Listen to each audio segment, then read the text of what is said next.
Nah, ini juga barangkali kenapa disebut terburuk. Terburuk itu kan dari kita yang menginginkan pemilu baik. Iya. Bagi yang melakukan pelanggaran, ini pelanggaran yang terbaik. Ya. Karena dari tahun ke tahun mereka meningkatkan keterampilannya dalam melakukan itu.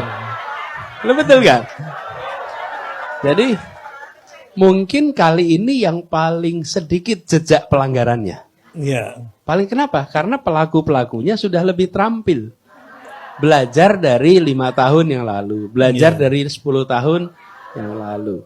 Nah, jadi ketika kita mengatakan ini yang terburuk atau pakar-pakar mengatakan yang terburuk, maka mereka mengatakan dari sisi kebaikannya. Tapi bagi yang melakukan, itulah sebabnya kenapa angket itu diperlukan. Karena dia harus mengkoreksi agar pelaku-pelaku manipulasi pemilu itu tidak lagi bekerja dengan leluasa. Sekarang ini bekerja leluasa. Di mana terutama?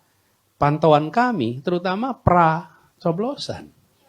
Bukan di saat coblosan. Pra-coblosan, di saat pra-coblosan itulah terbanyaknya. Sehingga jejaknya lebih sedikit.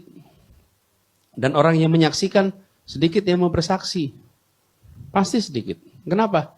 Ya tekanan ada, macam-macam. Nah, inilah sebabnya mengapa harus dikoreksi. Jadi, kalau saya melihat ilmu manipulasi pemilu ini mengalami peningkatan, sayangnya tidak ditulis dalam buku teks, Ustaz. Jadi nggak ada textbooknya ini.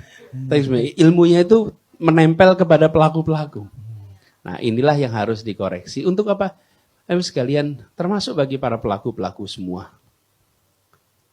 Akankah kita membiarkan ketimpangan ini jalan terus? Nah, dan itu artinya untuk siapa? Ya untuk para keluarga pelaku juga. Ini operator-operator yang bekerja, yang melakukan macam-macam. Kan untuk membagi-bagi itu kan harus ada yang mengerjakan, bukan? Punya anak nggak mereka? Punya. Ingin nggak anaknya sekolahnya murah? Ingin. Ingin nggak kalau jaminan kesehatannya baik? Ingin. Jadi sesungguhnya harus sadar bahwa ketika kita merusak proses pemilu, dampaknya itu ke keluarga sendiri loh. Hidupnya juga susah. Itulah sebabnya harus dibangun kesadaran. Jangan lakukan itu. Supaya pemilu kita ini sehat. Apalagi, Bapak sekalian, bila biaya untuk melakukan, atau begini, netral tidak perlu biaya. Intervensi perlu biaya. Betul tidak? Jadi kalau nggak mau tambahan biaya, ya netral aja. Netral gak ada ongkosnya. Tapi kalau melakukan intervensi, pasti ada ongkosnya. Nah kalau ada ongkosnya, apa konsekuensinya?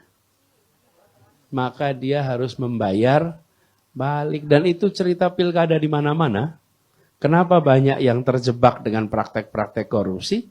Ya karena ongkos yang mahal. Termasuk praktek-praktek seperti ini.